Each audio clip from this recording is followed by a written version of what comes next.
the pain of it all became most acute in terms of my relationship with my dad.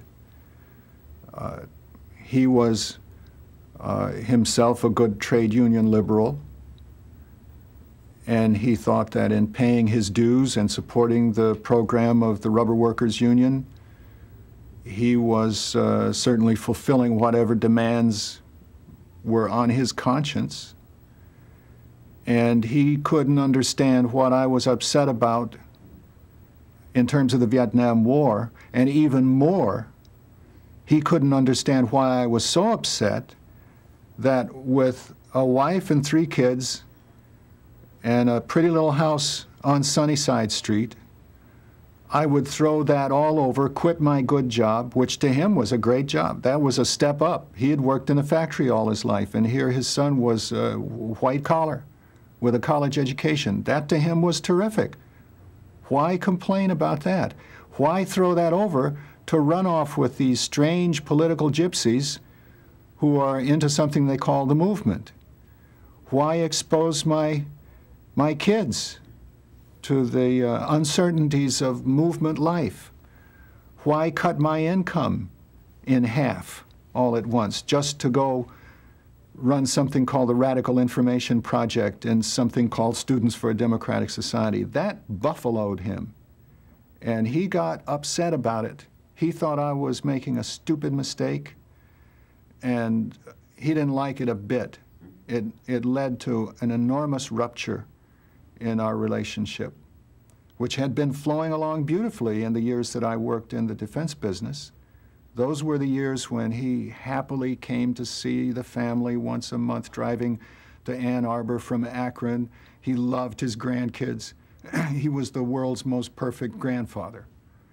And for the first time, I think, in his life, he felt good about me, his otherwise feckless son. But now I'd grown feckless again, and he didn't understand it. He didn't like it. He wasn't going to sit still for it. He was going to hassle me about it every chance he got, and that broke us up. The speaker is Carl Oglesby. He's one of the most intelligent, thoughtful, provocative people I have ever interviewed in my life. I'm David Hoffman, 60-year veteran documentary filmmaker, so I've interviewed a lot of people. And I interviewed Carl back in 1989. You're about to see the rest of that interview. Before I show you the rest of it, you got to understand Carl was not a baby boomer. He's a member of the silent generation. And although he became a radical in the 60s and then finally dropped out, you'll hear about that, he is a unique one. He disliked corporate conservatives, he called them, really disliked them. He disliked the people he called socialist radical leftists. He was kind of a libertarian guy, but he led Students for a Democratic Society, SDS, one of the most radical organizations of the 1960s in the anti-war movement. So you're about to hear Carl talk about his early life. And if you weren't around at that time, it gives you a sense of his dad, World War II, union guy, and him, young guy growing up in a working class family, having a job, and then just moving into what became one of the great rebellions of the 1960s. My high school years were very happy for me. I'd started out in Akron, Ohio, on the pretty close to the wrong side of the tracks. Went to a high school that had all the problems of the inner city before they were defined as inner city problems. Ran into a stone wall at West High. Teachers who were indifferent, or if they cared, who cared primarily about maintaining discipline in the classroom. And I started getting more pleasure and education out of the 5 Points pool hall than my 8th period civics class. So I left the civics class behind and went down to 5 Points with my buddies. Between my freshman and sophomore high school years, my life situation changed radically. I went from being a kid who lived in the city and did all the city things, including all the bad ones, to being a country hick, which at first I resisted. I can't tell you how humiliated I felt that I had to go to a high school called Bath High School, which wasn't even a proper high school. They even had the kindergartners and all the grade school kids in the same building. That seemed to me utterly backwards and wrong, and I didn't want to have anything to do with it. But the good thing was they had an American Legion baseball team out there, and I was very interested in baseball. So that summer, I tried out for the team and made the team and got to be good buddies with the shortstop, who was also a debater. And it turned out that that little bitty school, with no more than a couple hundred kids in the high school, had traditionally one of the strong speech programs in the state and in the nation. So I wound up discovering debate and speech, and that turned my life around. I won a national championship with an original oration, and the name of the speech was Peace or Freedom. No presage of my later point of view. This speech argued that the communist menace was indeed a menace, and if we were serious about being good Democrats and Christians, then we would get our act together and do something about those Russians now, while we had the military advantage, while the A-bomb, as we still thought at that point, it wasn't true, but we still thought that the A-bomb was our exclusive advantage. So why not use it now?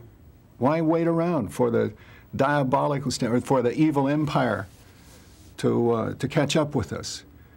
And that was, at the same time, a period in which I thought of myself as a working class trade union liberal. My father was, for 30 years, a worker in Goodyear Tire and Rubber. And he was a good union man. I found no intrinsic contradiction between liberal views as to domestic questions and really harshly conservative views as to the problem of the communist menace. Did you have a dream for yourself? I'm asking you a question really about the American dream. Where would you be? Where would you go? What would the hope of your parents be, and what were your hopes, and were they different from each other? My parents' horizons for me were different from my own. My mother and my father both came from different parts of the South. She a hillbilly and he a redneck. And they met in the bosom of the industrial system. My father's idea was, I had a high school education. That was a lot more than he saw any need for. Why didn't I get myself a job and a car and start living life? I think Jack Kennedy had something to do with it. That bit, ask not what your country can do for you, but what you can do for your country, really rang out. It was a sense of variousness and possibility, a sense that there was a basis for moving out and beyond the given. We had enough security. We didn't have to worry about that anymore. America was taken care of. The system was pretty much perfected. It needed some polishing, but it could be counted on, it could be relied on to go on as it was. It was a system that you didn't need to worry about anymore in basic respects. So you could turn to other problems. At Michigan, for example, people started looking at what we now call the Third World, and dreaming up a program that would be seized upon by the Kennedy people and given the name the Peace Corps. American youth, with its fund of expertise and its enthusiasm and energy, could help bring refrigerators to the rest of the world, and that this would be a good thing to do, and the rest of the world would be grateful for that. People were enormously excited about it. What was it that made people so excited about it? Was this a feeling of a generation, as it's sometimes described, or just a fluke of fate, or a special time? I think we were all dressed up with nowhere to go. And then along came Kennedy and said, here's some place to go. Of course, we were saying it to ourselves. We were developing out of our own needs the idea of service in the world. What Kennedy did was give it an articulate form and a concreteness at the level of a federal program. There now was to be an actual organization called the Peace Corps, with a budget, with forms that you could fill out, and with places that you could be sent to. So I think we came out of the 50s feeling that all the basic problems were taken care of, what did we have to do? Were we to be a useless generation that, that simply repeated the past and took care of the basics, or could we build on the shoulders of our parents and look beyond their horizons and find horizons of our own?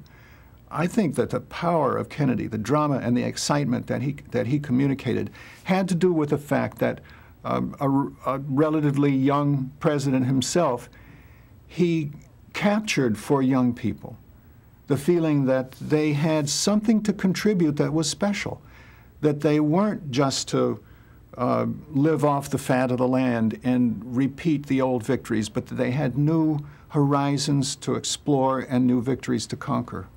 Now, you were one of those people who had the unique experience of having started one of these many organizations that started at that time. I've been involved in the early days of it.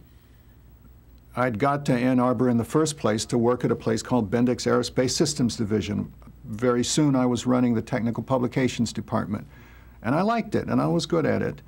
And it didn't trouble me that it was a military defense operation. I wasn't looking for a group.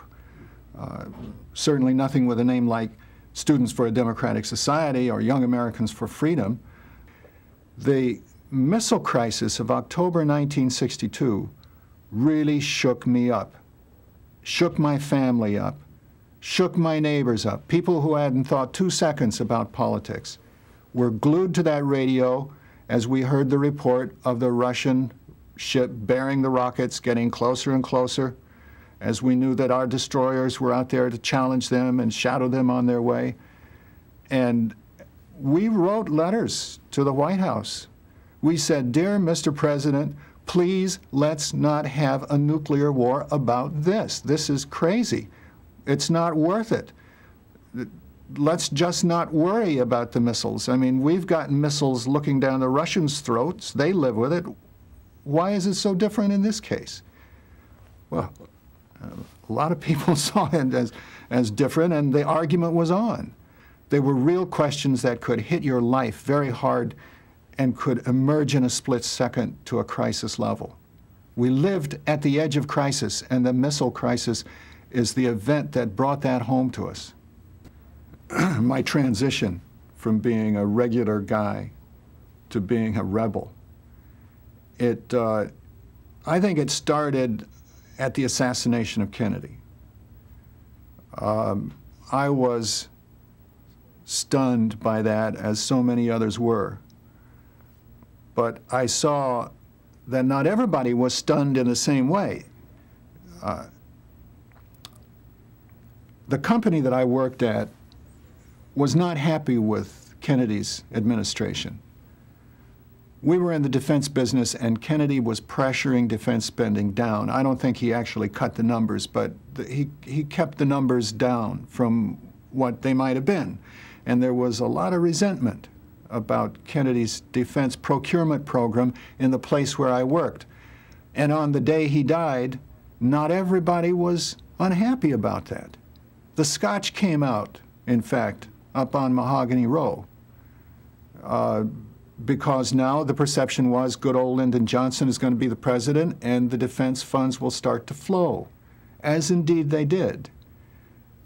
My first political argument of any real difficulty happened that day when, along about 4 o'clock or so, I noticed that the flag out in front of the plant was still at the top of the mast, and I thought that it would be appropriate to lower it to half-mast.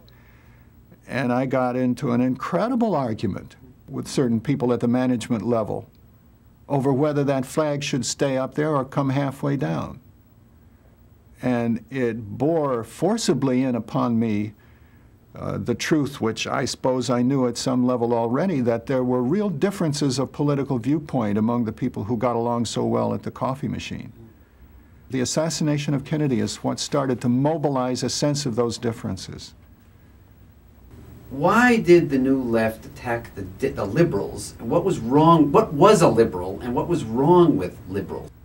I think we saw liberalism as an accomplished fact and forevermore, as the dominant ruling ideology of American government and American society. Perhaps some of this came from the feeling that the Goldwater campaign of '64 had been the last gasp of a conservative instinct that was really washed up and that had nothing else to do except criticize from the sidelines. Today, of course, one can't see it the same way at all. Liberalism seems embattled, confused, and the last thing from intact. But in 1965, it was the ruling ideology, and I think it made us feel confident that at least the ABCs of social sanity were taken care of once and for all. That's why we could preoccupy ourselves so exclusively with the X's, the Y's, and the Z's. We could move the agenda. And the critique of liberalism was based on a perception that was established, that our critique was not going to disestablish it. There was no way that we could cause it any real damage. It could endure our slaps, our insults, and it had spaciousness enough to absorb what was good in what we had to say. There was another angle to that, though, and it had to do with foreign affairs. I think that a lot of us felt that American liberalism was deficient in stopping at the shores.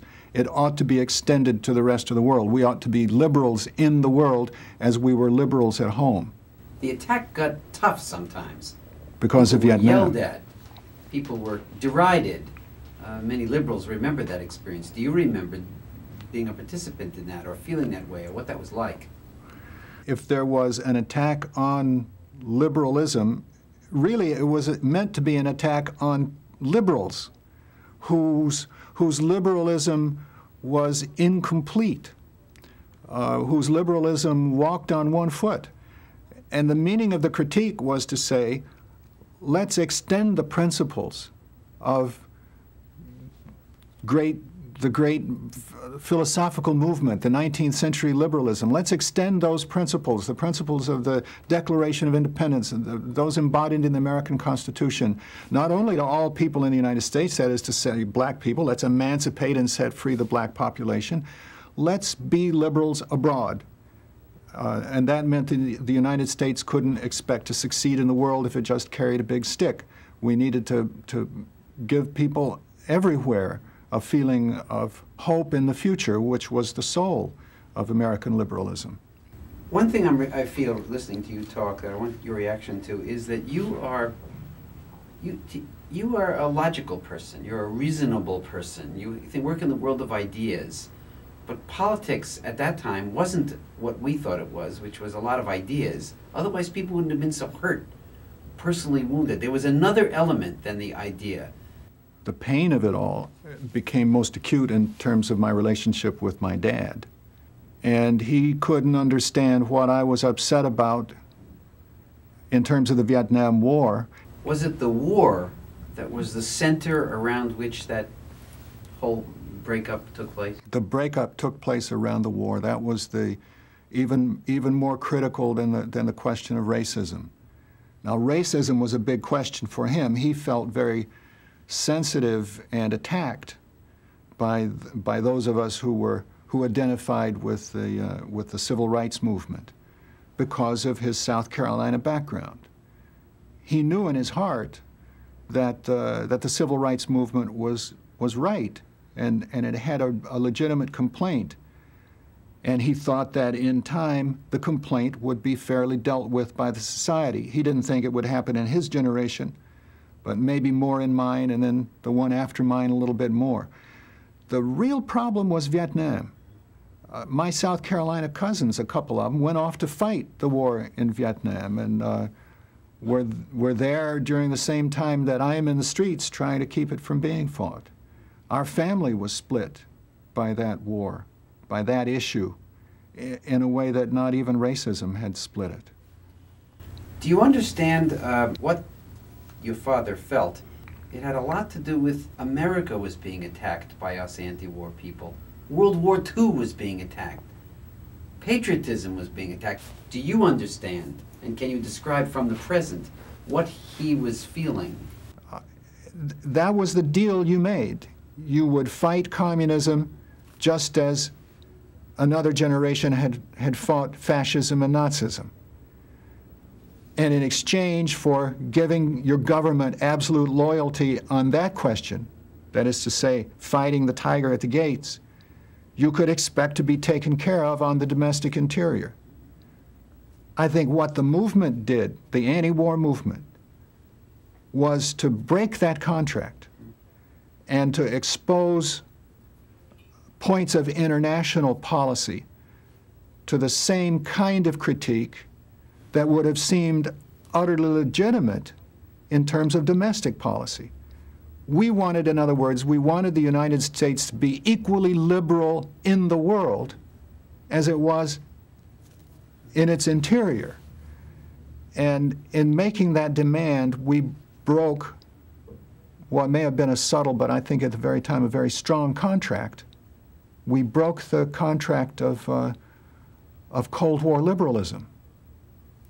And I think what my father intuited was the sense that if you don't come through in supporting that foreign expedition to retire the devil in yet another arena, the result will be the loss of liberalism, the loss of progress in the domestic situation. Sure, support the civil rights movement. Sure, try to organize poor white people in urban ghettos to get them to fight for some economic progress. That fit right in with that generation's definition of progressive politics.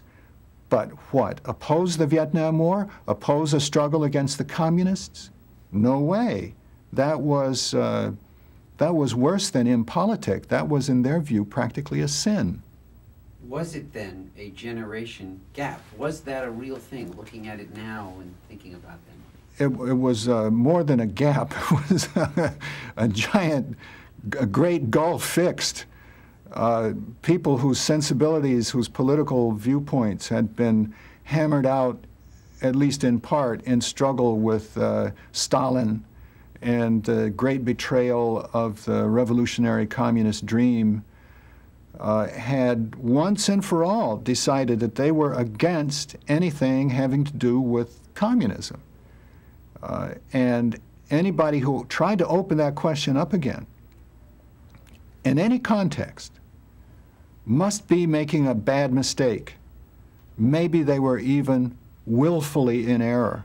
That's why I say it, to judge from the reaction of our elders at the time of the beginning of the Vietnam protest, what we were doing was not just wrong, it was a sin, it was not a mistake, it was an aggressive, evil act that threw into question all the victories of trade union liberalism up to that point. So when we began to raise questions, why are we always against people just because they call themselves communists? Isn't it possible that in certain circumstances you could be communist and a good guy? That was heresy. That was a forbidden idea. And yet, we had to have that idea if we were going to understand the Vietnam War, for example. Because to try to see the Vietnam War in Cold War terms, to impose the parameters of the US-Soviet encounter on what was happening in that very faraway place on the other side of the world, was to guarantee a fundamental misperception of it. So we had to raise questions about what makes people communists? What are people trying to say when they adopt that point of view and pick up the gun to rebel against a given order? What is the specific history of each country where communism becomes a practical menace, in quotes? In other words, we threw out the idea that you could operate successfully in the world on the basis of vast generalizations such as all communists are bad. We wanted to open that question up for reconsideration in particular contexts such as Cuba, where we could see that some good guys did call themselves communists for some reason. Let's try to understand why. And in Vietnam, where also some good guys, for reasons which we needed to try to understand, called themselves communists and identified with the red banner. What was in that? Would we, had we been born to those circumstances, perhaps have been moved by the same reasoning to adopt something like the same positions? We asked questions like that, and that's what got our daddies mad at us. If you've made it this far, you've seen a part of my interview with Carl Oglesby, but not the part where he describes the movement, how he got involved, how he became a leader, and why he dropped out. I'm going to call that part 2, and that's coming soon. So make sure you watch the rest of this incredible interview with Carl Oglesby. I want to thank Carl, although he's passed on now, because without this interview, there's aspects of the 1950s and the 1960s that no one else said quite as articulately as he did. If the video had meaning for you, could you click on the super thanks button below the video screen on the right side? It helps keep me going at this. And make sure you click the notification bell on my YouTube channel so you get notified when I put up more videos like this one. Thank you all.